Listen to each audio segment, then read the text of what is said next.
Bueno, hermanos, vamos a compartir la palabra del Señor. Vamos a abrir nuestras Biblias en Apocalipsis. Vamos a ir a Apocalipsis capítulo 22, versículos 6 al 21. Y quiero pedirles, por favor, entonces que tengan el texto frente a ustedes. Vamos a estar revisando varios otros versículos. Así que les animo a que tengan ahí la Biblia y que puedan leerla en voz alta con sus hijos, que puedan tener este tiempo de reflexión frente a la Escritura y podamos reflexionar en torno a ella de manera expositiva. Apocalipsis entonces, capítulo 22, versículos 6 al 21, dice así: Y me dijo, estas palabras son fieles y verdaderas.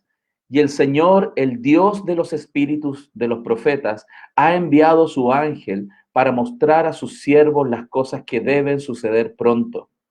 He aquí, vengo pronto. Bienaventurado el que guarda las palabras de la profecía de este libro.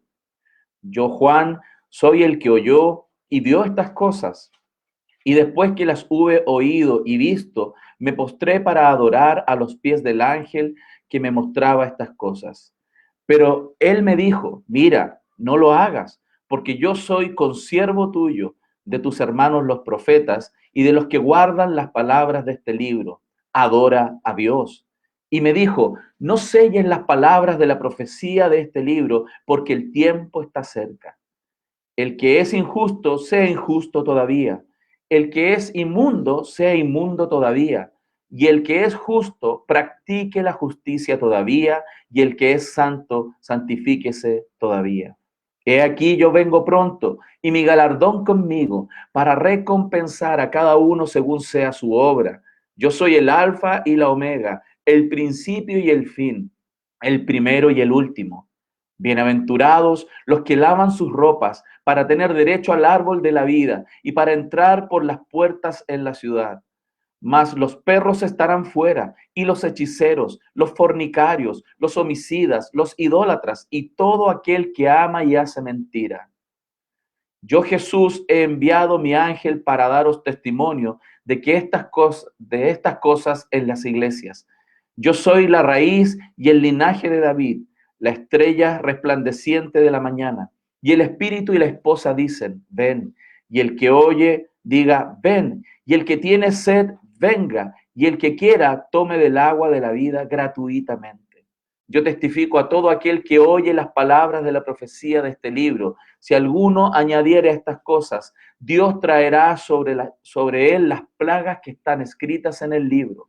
Y si alguno quitare las palabras del libro de esta profecía, Dios quitará su parte del libro de la vida y de la santa ciudad y de las cosas que están escritas en este libro.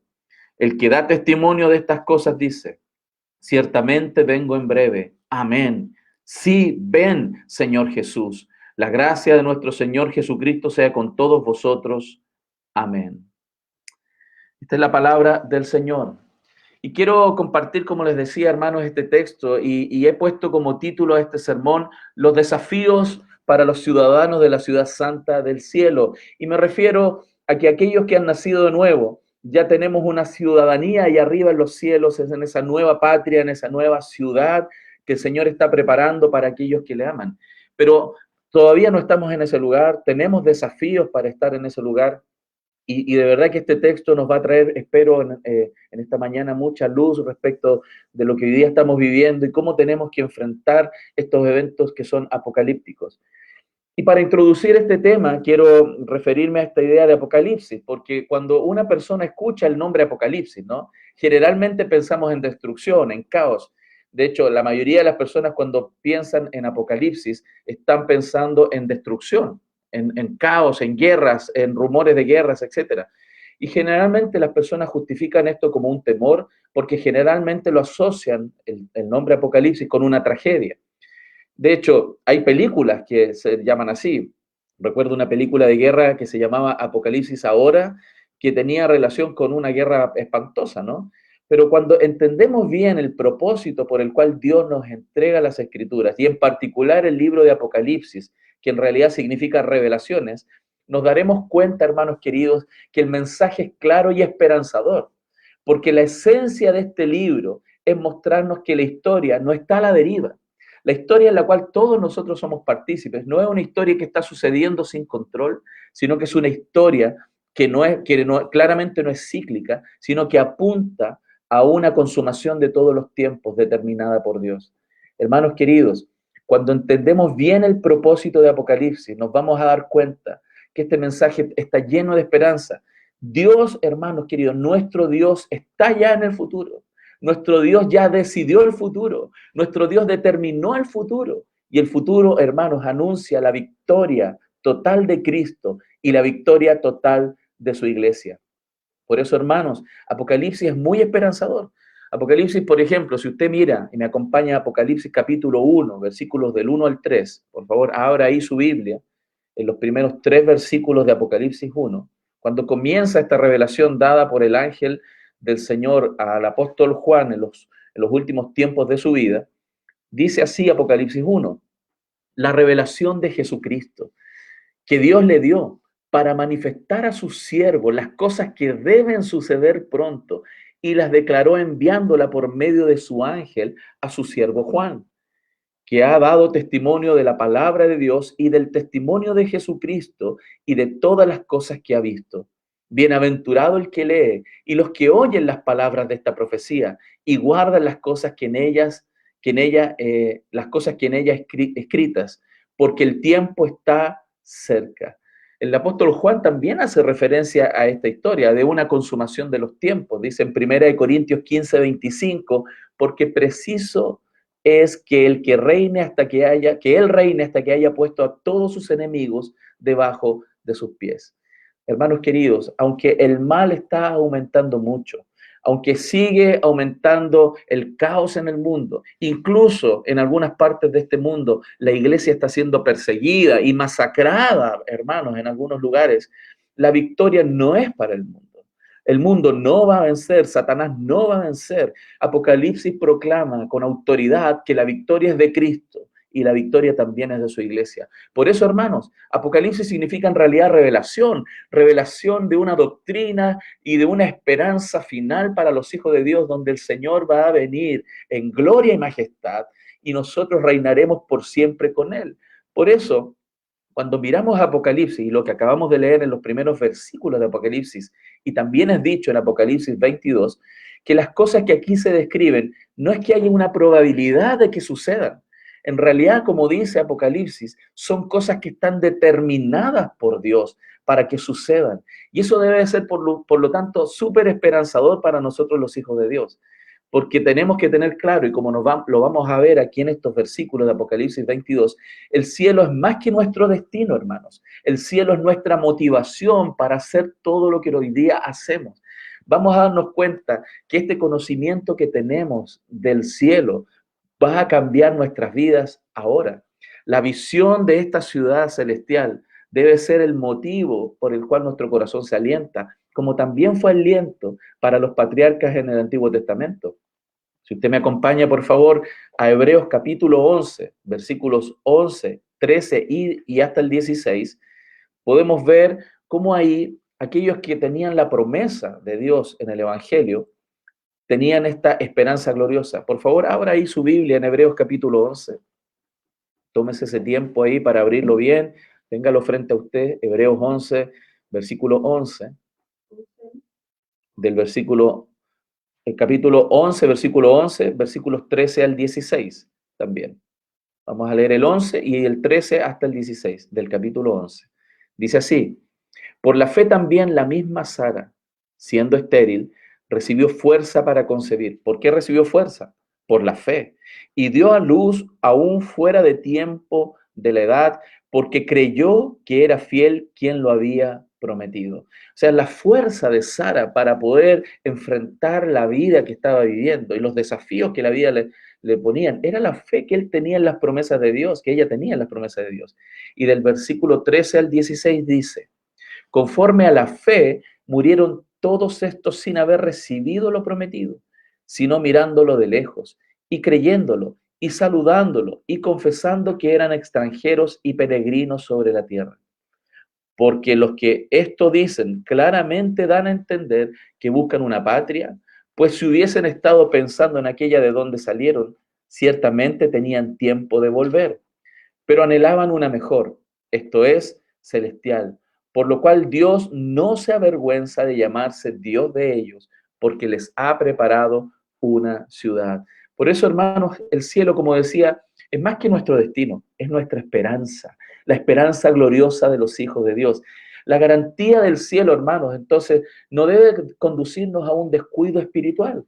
Nosotros debiéramos tener con mayor razón una vida plena y abundante aquí y ahora.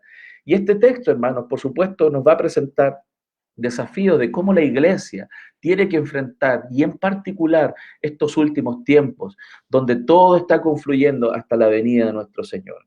Entonces, el primer punto que vamos a tratar dentro de la enseñanza de esta mañana es que los habitantes que estaremos allá en la santa ciudad debemos vivir la palabra de este Señor. Si ustedes se fijan en el verso 6, lo primero que notamos es que esta revelación es absolutamente confiable. Dice el verso 6, y me dijo, estas palabras son fieles y verdaderas. Y el Señor, el Dios de los espíritus de los profetas, ha enviado su ángel para mostrar a sus siervos las cosas que deben suceder pronto. Hermanos queridos, este libro no es el Apocalipsis de Juan. Este libro es el Apocalipsis de Jesús. Es una revelación del cielo, es la palabra de Dios. Y por lo tanto, esta palabra es fiel y verdadera. Nada, ni un ápice de esta palabra, ni una tilde, ni una coma, ni una frase de esta palabra va a dejar de acontecer, porque Dios es fiel y verdadero. Él es fiel en sí mismo, Él va a cumplir lo que promete, y más encima, todo lo que Él ha dicho es verdad. Ese Dios maravilloso que reveló sus promesas en el Antiguo Testamento y que levantó grandes profecías que anunciaron las cosas que iban a venir en la época de los profetas hacia adelante, cumplió absolutamente todas sus promesas. El anuncio de la venida de Cristo y la manifestación de los imperios y tantas profecías que están en el Antiguo Testamento. Nuestro libro sagrado contiene muchísimas profecías, hermanos, y casi absolutamente todas esas profecías se han cumplido al pie de la letra. Hermanos queridos, el mismo Dios que anunció esas profecías en el Antiguo Testamento reveló al apóstol Juan las profecías de Apocalipsis a través de su ángel, hermanos. Por eso el mismo Dios, nuestro mismo Dios, está autentificando su palabra como un libro canónico, absolutamente inspirado. Por eso, hermanos, aquellos que tenemos este libro, aquellos que confiamos en estas promesas, aquellos que leemos las Escrituras, debiéramos tener gozo. El versículo 7, ¿qué nos dice? He aquí, vengo pronto. Qué garantía, hermanos, qué garantía. El mismo Señor lo dice. Y agrega, bienaventurado el que guarda las palabras de las profecías de este libro. Hermanos, bienaventurado. ¿Qué significa bienaventurado? Gozoso, dichoso. Bienaventurado aquel que guarda las palabras de la profecía de este libro. Esto implica dos cosas.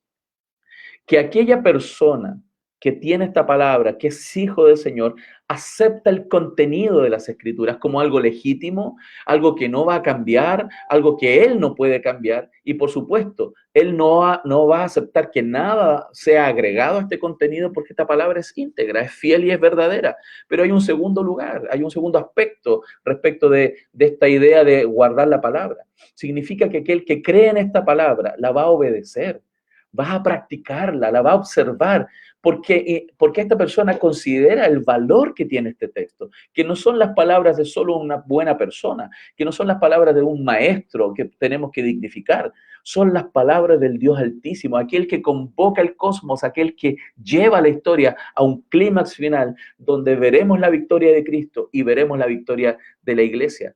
Por eso, hermanos queridos, las profecías de Apocalipsis no han sido escritas para satisfacer la curiosidad intelectual de las personas sobre el futuro.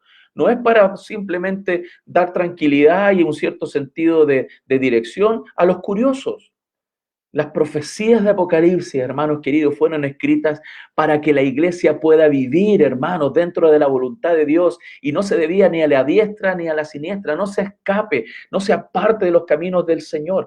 Por eso, hermanos, la profecía no solo nos informa sobre el fin, sino nos prepara, hermanos, como un pueblo santo para enfrentar el fin. Eso tiene que ser nuestra conciencia y eso nos está anunciando aquí Apocalipsis. También dice el verso 8 y 9, ¿no? Algo muy maravilloso. que este mensaje de Apocalipsis, además de provenir de Dios, trata de Cristo. Y el ángel fue quien le transmitió esto al apóstol Juan. ¿Para qué? Para que se lo contara a la iglesia, para que tú y yo pudiéramos hoy día escucharlo. El apóstol Juan recibió de Dios mismo, la revelación de Cristo contada por un ángel para ser transmitida a nosotros. Leamos el verso 8 y 9, dice: yo, Juan, soy el que oyó y vio estas cosas. Él las vio. De parte de Dios fue esta revelación. Y después que las hubiese oído y visto, me postré para adorar a los pies del ángel que me mostraba estas cosas. Pero él me dijo: mira, no lo hagas, porque yo soy consiervo tuyo, de tus hermanos los profetas y de los que guardan las palabras de este libro. Adora a Dios. Hermanos, ¿qué nos dicen estos textos? Que la fuente reveladora de este libro es Dios mismo, es Él quien informa. ¿Pero de qué tratan? De Cristo, de aquel que consuma y lleva a cabo nuestra redención total. ¿Y el instrumento quién fue? Un ángel que le mostró a Juan este libro. Pero ¿cuál es la meta? ¿Cuál es la meta? Transmitir este mensaje. Así como Juan, que fue testigo ocular, transmitió de manera fiel el mensaje, Cristo lo levantó para llevar este mensaje a la iglesia, para que nosotros también seamos los proclamadores de este mensaje, de que Cristo viene pronto, hermanos. Cristo viene pronto. El apocalipsis se está viviendo, la revelación se está viviendo, el fin viene, hermanos, y el galardón viene con él, el galardón para su iglesia, el galardón para aquellos que han creído, el premio maravilloso. Esa es nuestra esperanza y debemos vivir con los pies bien puestos en la tierra, pero con el corazón, hermano, con el corazón puesto ahí arriba en los cielos. Así que, hermanos queridos, qué bueno es poder tener esta reflexión y esta oportunidad de poder reflexionar sobre estos textos. Sigamos adelante.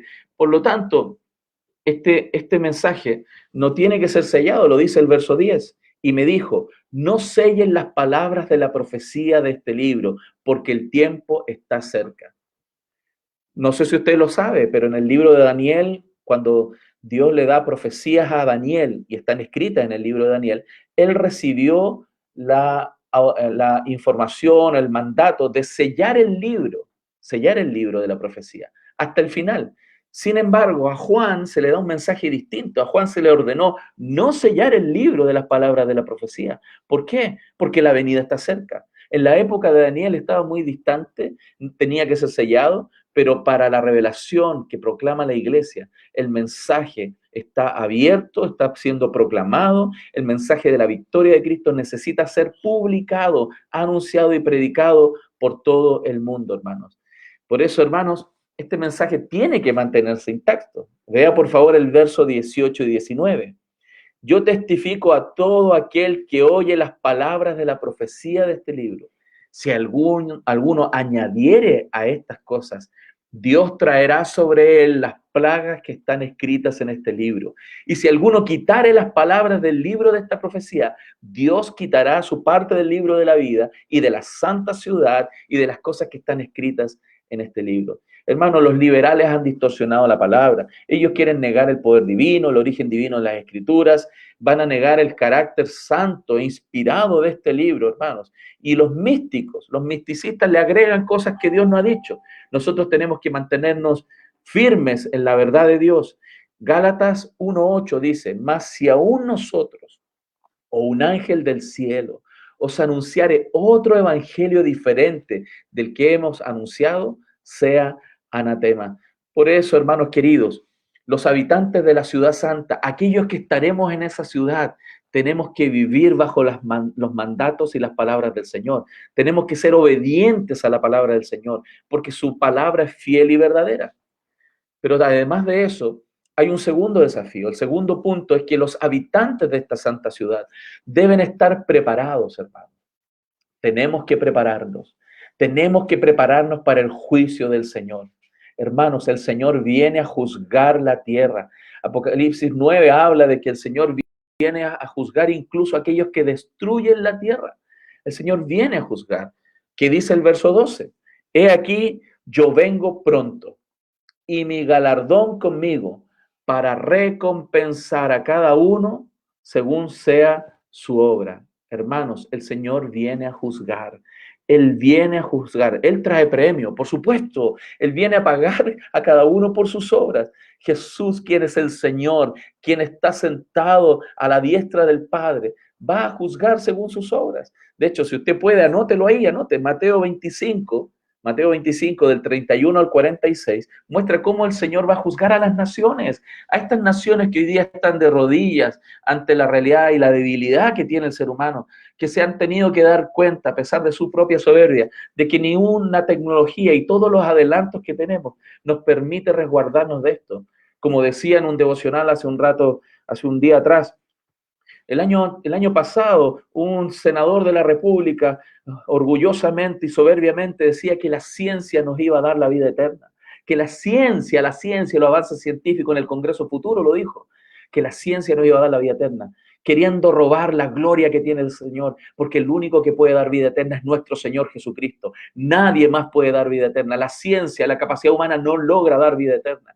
Y el Señor viene a juzgar a los orgullosos. El Señor viene a juzgar a aquellos que no se han querido arrodillar ni confesar con su boca que Jesús es el Señor. Pero vive Dios que llegará el día en que toda lengua va a confesar y toda rodilla se va a doblar delante del Señor y van a tener que confesar que Jesús es el Señor. ¿Y cuál es el criterio de adjudicación? Claramente, las obras que están dichas. Por eso, hermanos queridos, el verso 13 dice que este juez viene. ¿Y quién es? El verso 13, yo soy el alfa y el omega, el principio y el fin, el primero y el último. Ese es el que viene.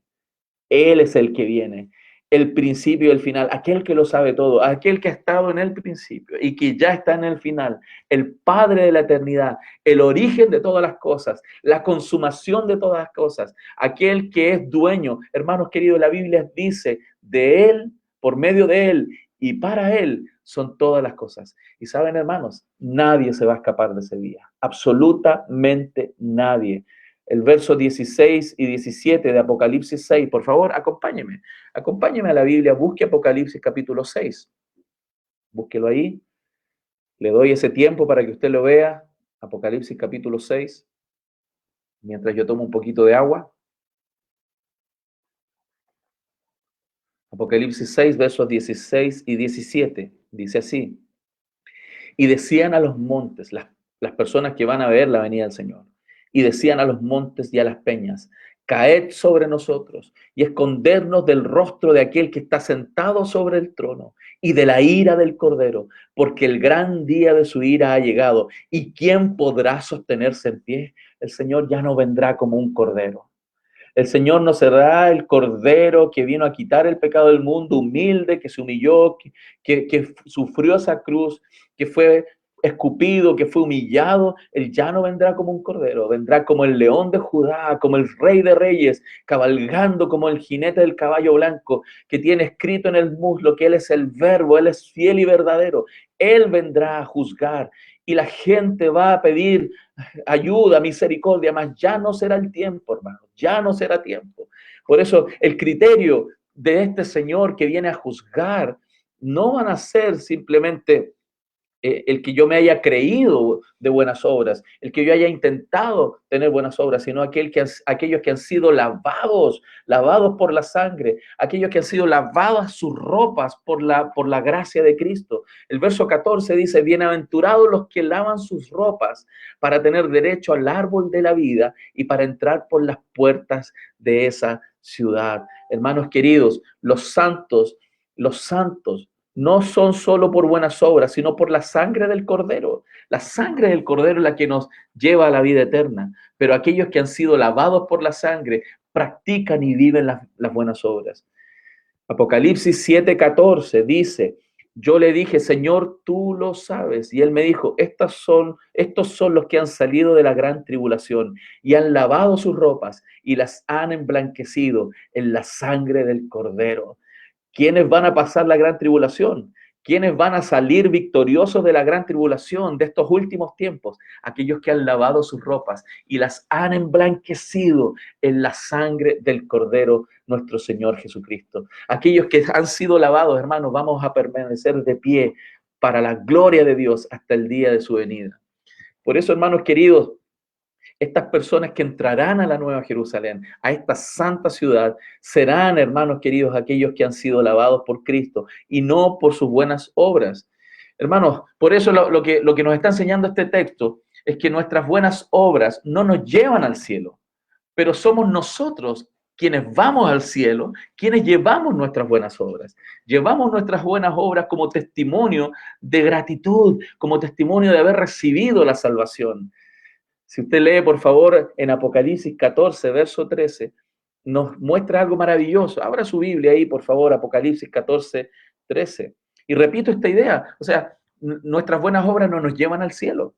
Nosotros quienes vamos al cielo llevamos nuestras buenas obras al Señor como un tributo de gratitud.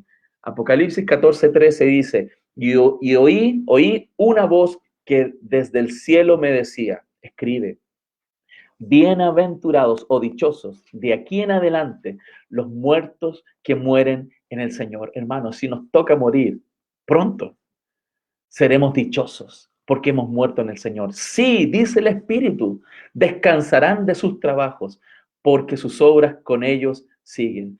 Lo que el texto nos está diciendo, hermanos, que aunque nos toque morir, seremos bienaventurados. Vamos a descansar de esta vida agobiante, vamos a descansar. Dios nos va a dar ese descanso, pero nuestras obras siguen con nosotros. Las buenas obras de los nacidos de nuevo, las llevamos con nosotros allá arriba al cielo. Y le vamos a decir, Señor, lo hicimos con gratitud. Señor, tú eres digno de nuestras obras, tú eres digno de nuestro sacrificio, tú eres digno de nuestro llanto, tú eres digno de nuestro quebrantamiento, tú eres digno incluso de nuestro martirio, si así fuera, hermanos queridos. Esas son las obras que hacemos porque creemos en el Señor. Hermanos queridos, y estos creyentes que han sido lavados, por el Cordero, vencen, hermanos, triunfan sobre el mal, comerán del fruto del árbol de la vida y entrarán, hermanos, por las puertas de la ciudad. Yo creo y espero, hermanos, que podamos todos los que estamos aquí escuchando entrar por las puertas del cielo y que el Señor nos diga, buen siervo fiel, en lo poco has sido fiel, entra en el reposo del Señor. Por favor, acompáñeme a Apocalipsis 12:11. Miremos también ese texto de Apocalipsis 12:11. Por favor. Dice así, y ellos le han vencido a Satanás el diablo, por medio de la sangre del Cordero y de la palabra del testimonio de ellos, y menospreciaron sus vidas hasta la muerte. No nos importa la vida. Si vivimos, para el Señor vivimos. Y si morimos, para el Señor morimos. Sea que vivamos o que muramos, del Señor somos. Y hemos vencido y venceremos a Satanás el diablo por medio de la sangre del Cordero y por la palabra del testimonio, por la palabra de verdad, esta palabra maravillosa que nosotros tenemos en nuestro corazón y que profesamos y que proclamamos. Por eso también está el lado contrario. Todos aquellos que no hayan sido lavados por la sangre del Cordero permanecerán fuera de esta ciudad santa. El verso 15 dice, más los perros estarán fuera. Y no se refiere a los animales, ¿no? Los caninos que nosotros tenemos en casa. Perro es una palabra dura que se utiliza para decirle a aquellos que han negado a Cristo, aquellos que han utilizado el nombre de Cristo como una blasfemia, aquellos que no han querido creer, los hechiceros, los que han fornicado, aquellos que han sido adúlteros, que han fornicado, que han fallado al pacto, que no han querido arrepentirse de sus pecados, los homicidas, los idólatras y todo aquel que ama y hace mentira, hermano, aquel que es mentiroso, que oculta sus pecados. Esos van a ir al infierno por la eternidad. No van a entrar en la santa ciudad. ¿Y quién lo dice? No soy yo, hermanos. ¿Quién soy yo para decirlo? ¿Quién lo dice? El Señor, aquel fiel y verdadero. Por eso este versículo está contrastando el destino de los impíos con el destino de los salvos. Los redimidos, hermanos amados, estarán en esa ciudad, junto a las puertas, entrarán por esas puertas, mas los malvados quedarán fuera de la ciudad para siempre. Esa ciudad donde el trono de Dios está. Esa ciudad es el santuario de Dios, donde quien ilumina será el Cordero de Dios, el Señor, esa ciudad hermosa, cuyo arquitecto y fundador es Dios, cuyos albañiles han sido el poder de Dios, que es maravillosa, que es dorada, que es brillante, que es pura. Es la morada de Dios. Ahí estaremos por siempre nosotros con el Señor. Por eso aquellos que no han sido lavados, hermanos, estarán fuera. y además serán arrojados al lago del fuego, el tormento eterno, terrible. Dios quiera que muchos se arrepientan. Por favor, mire lo que dice Apocalipsis 20:15. Esta palabra es fiel y verdadera. El mismo Dios que anunció desde el Antiguo Testamento su profecía y las ha cumplido, esta también la cumplirá al pie de la letra. Apocalipsis 20:15 dice, y el que no se halló inscrito en el libro de la vida, fue lanzado al lago de fuego. ¡Wow! ¡Qué día más horrible será aquel! Por eso la Escritura dice, hoy es el día de salvación. Si tú estás escuchando, si tú estás escuchando este mensaje y no has entregado honestamente tu corazón a Cristo, si no te has arrepentido de tus pecados, si no has confesado desde tu corazón y por medio de tu boca que Jesús es el Señor, y esto no por repetir y repetir, sino estás convencido de que si el Señor no murió por ti, si el Señor no es tu Señor, tú estás condenado al infierno. Te digo hoy día que es el día de salvación. Arrepiéntete de tus pecados, sigue a Cristo para ser contado con aquellos que entrarán por las puertas de esa nueva ciudad para vida eterna y por siempre estar con el Señor. Hermanos, después de este juicio, no se puede cambiar el destino de las personas. La Biblia es clara que cuando Dios determina cosas, eso es y ya no hay cambio. Génesis, por ejemplo, en el capítulo 2, verso 1, 2, dice, fueron pues acabados los cielos y la tierra y de todo el ejército de ellos, y acabó Dios el día séptimo la obra que hizo y reposó el día séptimo de toda su obra. En Génesis Dios completó su obra de la creación. En Juan 19:30 se muestra cómo el Señor consumó la obra de redención. En Juan 19 dice, y Jesús, cuando hubo tomado vinagre, dijo, consumado es. Y habiendo inclinado la cabeza, entregó su espíritu. Pero en Apocalipsis se declara la consumación de todas las cosas. De hecho, en el capítulo anterior a Apocalipsis 22, Apocalipsis 21, desde el verso 1 al 6, cuando se detalla este cielo nuevo y la tierra nueva, y dice que el primer cielo pasó y la primera tierra pasaron y el mar ya no existía más. El verso 2 dice, vi la santa ciudad, la nueva Jerusalén, descender del cielo de Dios, dispuesta como una esposa ataviada para su marido. Y oí una gran voz del cielo que decía, he aquí el tabernáculo de Dios con los hombres, y Él morará con ellos, y ellos serán su pueblo, y Dios mismo estará con ellos como su Dios. ¡Qué hermoso cuadro! Enjugará Dios toda lágrima de los ojos de ellos, y ya no habrá muerte, ni habrá más llanto, ni clamor, ni dolor, porque las primeras cosas pasaron. Y el que estaba sentado en el trono dijo, he aquí, yo hago nuevas todas las cosas. Y me dijo, escribe, porque estas palabras son fieles y verdaderas. Y me dijo, hecho está. Es como que dijera, consumado es. Yo soy el alfa y el omega, el principio y el fin. Al que tuviere sed, yo le daré gratuitamente de la fuente del agua de la vida. El destino final de la gente, hermanos, estará sellado aquel día. Si volvemos a Apocalipsis 22, verso 11, el que es injusto dice, sea injusto todavía. Y el que es inmundo, sea inmundo todavía. Y el que es justo, practique la justicia todavía. Y el que es santo, santifíquese todavía. Lo que nos está mostrando el verso 11, hermanos queridos, que hay dos tipos de personas. Los que hacen justicia y son inmundos para Dios, y los que practican la justicia y son santos para Dios.